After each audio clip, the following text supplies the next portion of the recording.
Hi, Dolly friends. This is Kitty. And I'm Totty. And welcome to Little Bottle Nursery.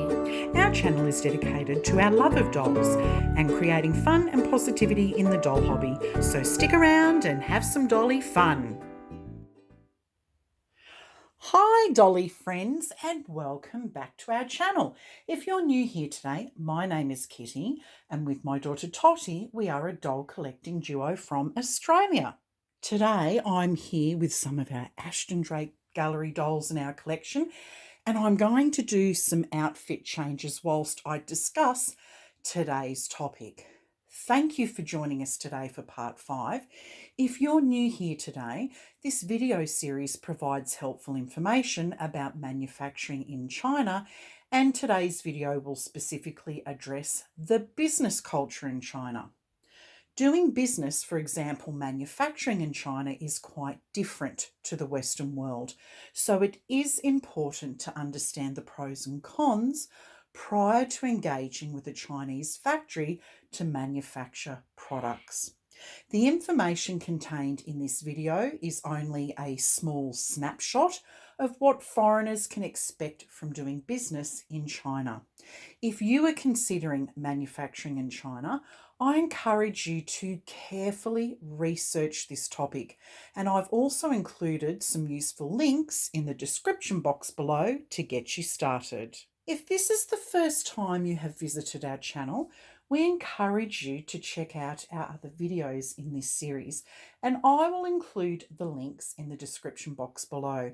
Our previous videos provide a very detailed explanation as to what prompted us to create this video series. So I'm going for a little bit of a Peter Rabbit theme today. Hopefully I'll get all of them dressed in this video. If not, I'll finish getting them dressed in the part 6 video. So the response to our video series has actually been very positive. We've had a few sculptors reach out to our channel to thank us for providing the useful information contained in the video series. And it's also been super encouraging to have some legal and business professionals contact us to congratulate us on our video series, who agree that not very many consumers understand the business or legal requirements about how manufacturing works in China, or how important it is for individuals to protect all aspects of their work before sending it off to be mass produced by a manufacturer in a foreign country. Now, although there is no 100% guaranteed way of preventing a product from being copied, there are lots of different measures that individuals can implement to considerably reduce those risks. And in this series, we address how individuals can be proactive in protecting their products to reduce the risks of their products being copied when they manufacture in China. So, after our 4-part series aired, there was a lot of discussion in the community about whether certain sculpt artist kits were either legally or illegally copied. Everyone is entitled to have their own opinion on this subject. What is important is being respectful, even when there are differences of opinion. At our channel, we never have and we never will enter into this debate for one very good reason. Let me explain further. Just because someone says or thinks that a product is illegal or legal, unfortunately, in the eyes of the law, it doesn't mean it is. Individuals who manufacture products are responsible for globally registering and monitoring their intellectual property. If individuals do not globally protect their work properly, there is a greater risk of their products being copied. Intellectual property is a private property right, so individuals who manufacture their products in China are responsible for monitoring and enforcing their IP through the correct channels. Individuals are also responsible for for providing proof or evidence that they are the rightful owner of the intellectual property in question, and it's up to the courts to examine that evidence and make their decisions based on the intellectual property merits or evidence provided in court. If an individual believes that their IP rights have been infringed, they first have to prove that they are the rightful or legal owner of that IP, and they do this by producing their documentation either to the courts or to an e-commerce platform, etc. So, for example, for those who manufacture in China, the Australian government, through IP Australia, strongly recommends that individuals optionally register their IP in China, including copyright, and to have some type of strong contract written under Chinese law in place with their Chinese manufacturer that forbids their factory, their partner companies or subcontractors from leaking, sharing or copying their work. These requirements have been explained in a lot more detail in previous videos. In addition, oh gosh, this is hard. Sorry about this. This little dolly has armature, so she's a bit tricky to dress. So where was I? Yes, so in addition, intellectual property evidence or proof requirements can vary for each country. For example, in countries like Australia, where I live, there is no system of registration for copyright protection. Basically, it's free and automatic. And individuals may find it a relatively simple process to have copyright infringed products removed from online platforms, say like from Amazon Australia. However, in countries like China, where intellectual property evidence requirements are much higher, unless individuals who have manufactured in China have optionally registered their intellectual property in China and had their manufacturing agreements written in dual languages, for example, in English and Chinese, and written under Chinese law, individuals may find it extremely difficult, if not impossible, to have copyright infringed products removed from Chinese online platforms like AliExpress or Alibaba. Furthermore, as China is a communist country, its cultural laws have developed very differently to Australia and other Anglo-Saxon countries like the UK, Canada, Ireland, and the US, etc. The Chinese courts, they will not recognise foreign laws or judgments if they believe it will conflict with the primary principles of Chinese law or it violates state sovereignty, security, social or public interest. Therefore, a product considered as being copied or illegal by the courts in Australia may not be given the same consideration in the Chinese courts. This is a very complex area of law, and I will go on to discuss foreign judgments in a part 6 video soon. So as far as I'm concerned, without knowing all the personal legal details or facts on these matters, it is mere speculation as to whether a kit has been either illegally or legally copied. Just to be clear, it is the courts and not individuals who decide if an intellectual property infringement has occurred, such as a copyright infringement. I encourage our viewers to exercise caution about publicly making these generalised statements about kits being either illegal or legally copied, because there has already been individuals in the doll community who have been threatened with legal action from certain foreign companies who have demonstrated that they have the legal right to replicate an artist's work through contractual licensing arrangements. Likewise, there may also be sculptors who can legally prove that they are the rightful owner of their copyright through legal documents or determinations. What viewers need to understand and remember is that it is the courts who have the authority to make the legal decisions as to whether a product has been illegally produced. So I now want to move on and make the point that it is unwise to apply laws and norms of your own country when it comes to doing business in China. And I really encourage our viewers to do your own research if you are considering manufacturing in China. You do not need to be a business or legal expert to understand the majority of information published online about manufacturing in China.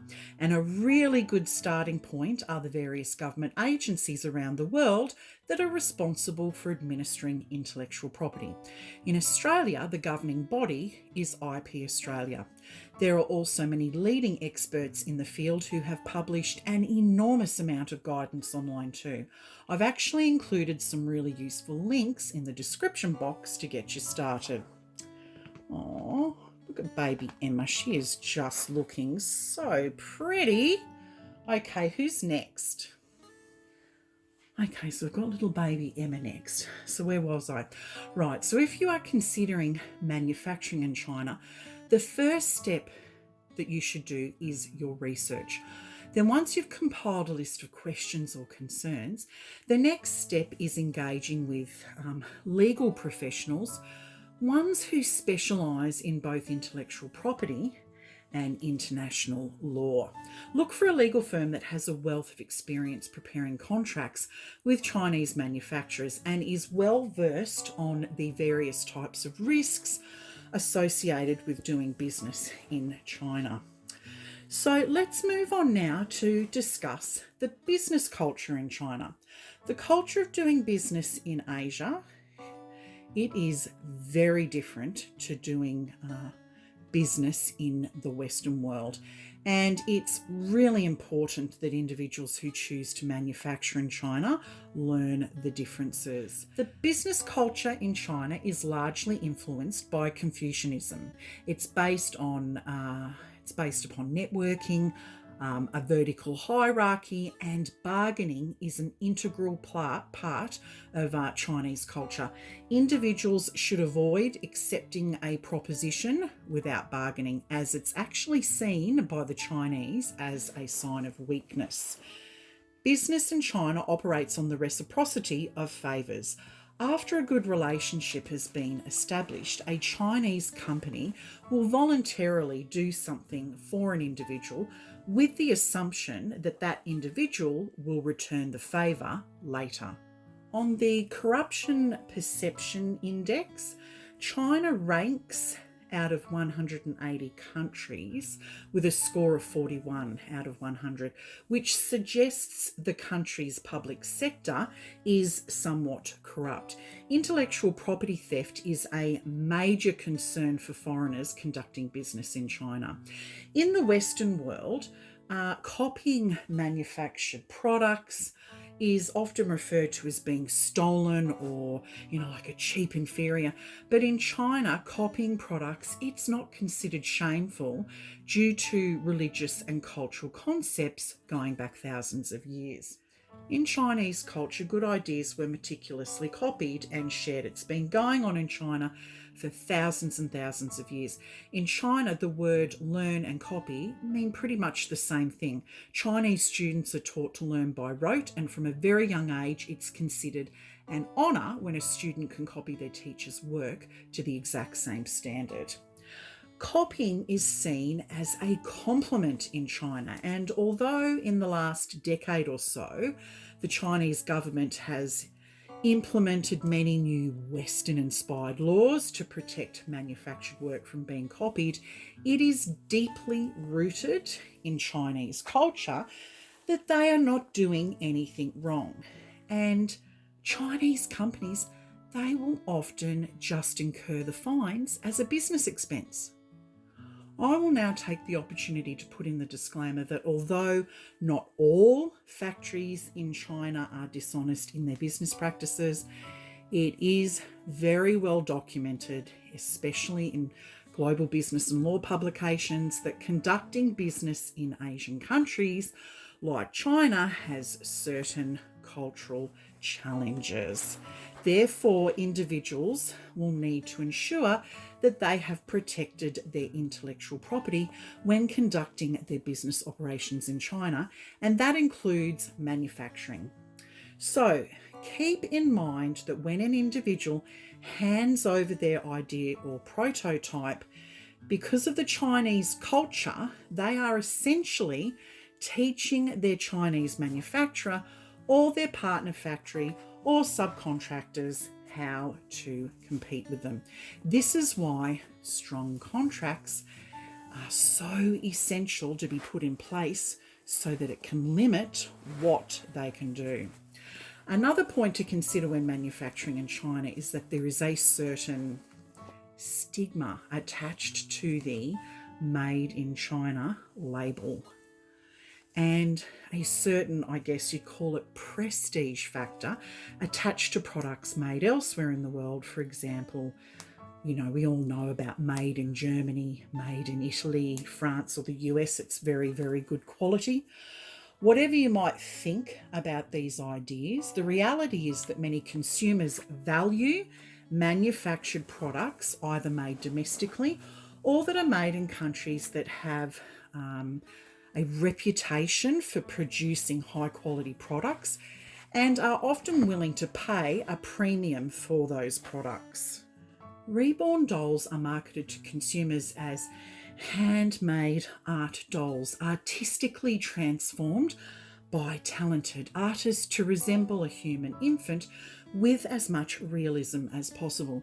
These dolls are considered a high-end or luxury product within the doll market, and they have a price tag to match, with dolls often costing thousands of dollars. As our regular viewers already know from watching our channel, my preference, where I can, if possible, is to support products that are either domestically made in Australia from small specialty boutiques or from other countries that have a reputation for producing high quality products. When I purchase my fine bone china, it has to be made in England. My crystalware from Ireland, my handbags from Italy, and if I purchase designer clothes, then I want them from France. I expect to receive a premium product for the premium price I pay for the product. You get the picture. So for me personally, I was really surprised to discover earlier this year through the Reborn community that apparently the majority of Reborn sculpt artists are now choosing to manufacture their kits in China. I had incorrectly assumed that because vinyl products can be manufactured in Germany, and at one point this was where kits were being produced, I was under the impression that only a handful of sculptors were choosing China as a cheaper option. Apparently, this is not the case. From the discussions I've seen online between sculpt artists, I'm led to believe that to manufacture a kit in Germany, it is 4 times the cost of manufacturing in China. There were also discussions from sculptors that they feel consumers are not prepared to pay the price difference. I'm really struggling with this idea for 2 reasons. First, it is not uncommon to see a high-end Reborn doll selling for thousands of dollars online. A few $100s may deter a consumer wanting a Reborn doll that's priced, right down at the lower end, say at $500 or less, but it's not going to deter a consumer wanting a high-end Reborn doll worth thousands of dollars. It certainly wouldn't deter me. The second reason took a little more research online, and I was surprised with what I discovered. To cut a long story short, I reached out to some Reborn artists requesting a list of online Reborn doll suppliers, and after perusing many of the website links provided, it was really surprising to see that the majority of the suppliers were very inconsistent about listing which country each kit is made in, especially for pre-orders. One site alluded to certain kits being made in Germany, but for those kits made in China, this information was not revealed. There was only one website that was consistent with listing where each kit was made. although this information was not available again for pre-orders. And it was on this website, this one website, that I could confirm that some of the kits, where it was unclear on the other websites where they were in fact made in China. However, the biggest surprise through all this research is that the kits made in Germany, they appeared to be priced at the same price point as those made in China.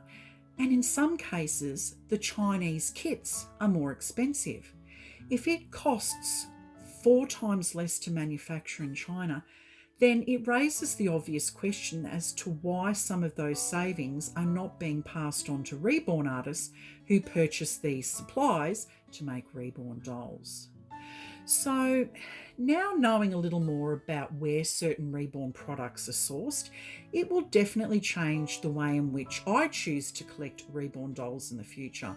Obviously, all sorts of consumable products are now being manufactured in China, but generally what sets these products apart is that they have a much cheaper price tag than those made elsewhere.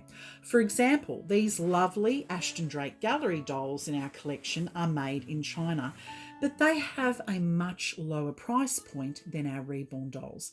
To me, a reborn doll is like a Chanel handbag of dolls.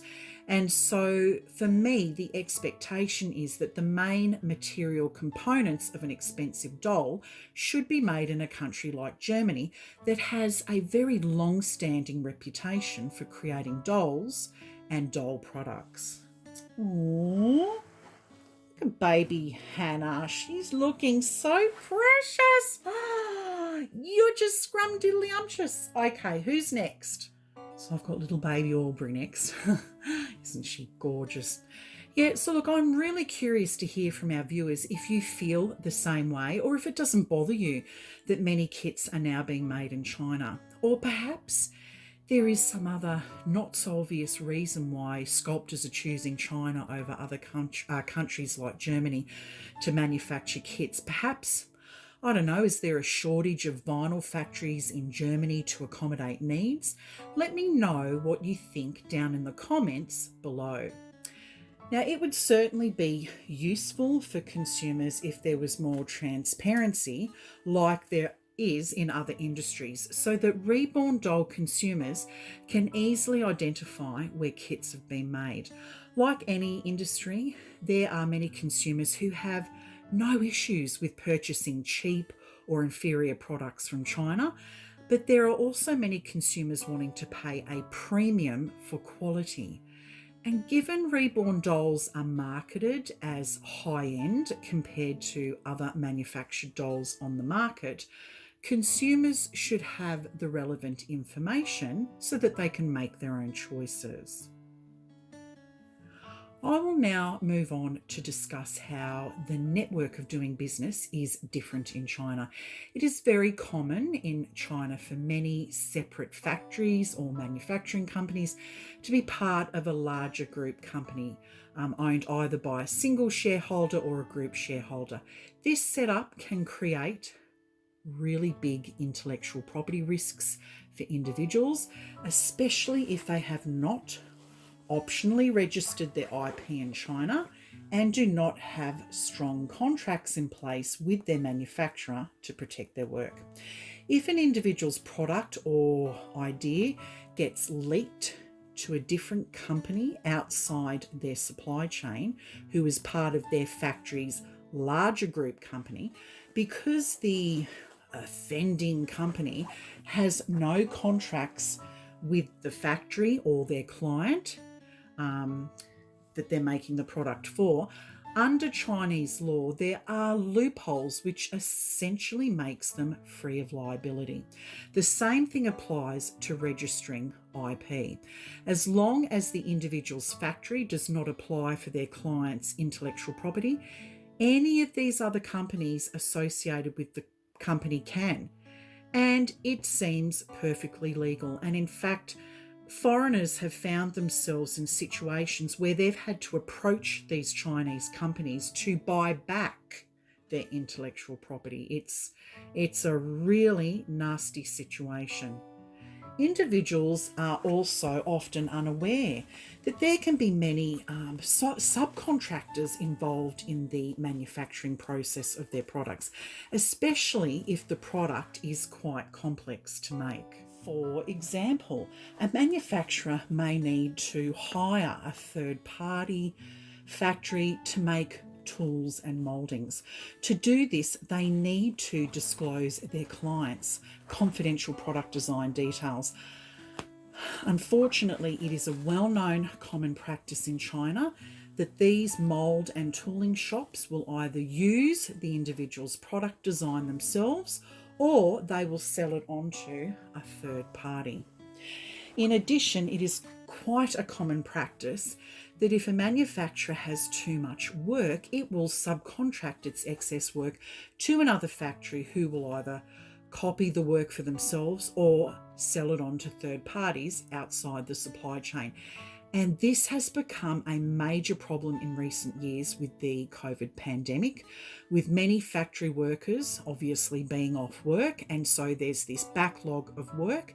And so some of the production of work is passed on to these partnering or family factories to complete without the individual even knowing that it has occurred. So this is why it is so important when conducting manufacturing in China, conducting business in China, to optionally register IP and to have strong contracts that protects the individual's products from being copied by their factory, any partner factories, subcontractors, or third-party factories. Another consideration when manufacturing in China is navigating the language barrier, which is why it is important for individuals to engage appropriate legal professional help to have all their manufacturing requirements and legal documents written in dual languages, for example, say in English and Chinese. Chinese manufacturers will comply with contracts written in Chinese and governed under Chinese law. There are actually some very strong laws in China to penalise factories not complying with their contracts. One such penalty is the Chinese court's ability to freeze or seize a manufacturer's assets when they do not comply with the contract arrangements with their client. Chinese manufacturers will actually avoid this at all costs. So this gives you a tiny snapshot of what the business culture is like in China. No doubt there are many viewers who morally don't agree with the business culture in China, and that's perfectly understandable, given the Chinese culture is very different to Western culture. Many detailed publications have been written on this topic over many decades, and this useful information will assist individuals in deciding whether they feel comfortable choosing China as a foreign country to manufacture in. I have included some useful online links in the description box below if you want to find out more. So that's a wrap on part 5. I will see you soon for part 6, where I'll be discussing foreign judgments in China, and I'll finish getting these little people dressed and I will do the big reveal in the next video. See you then. Bye everyone.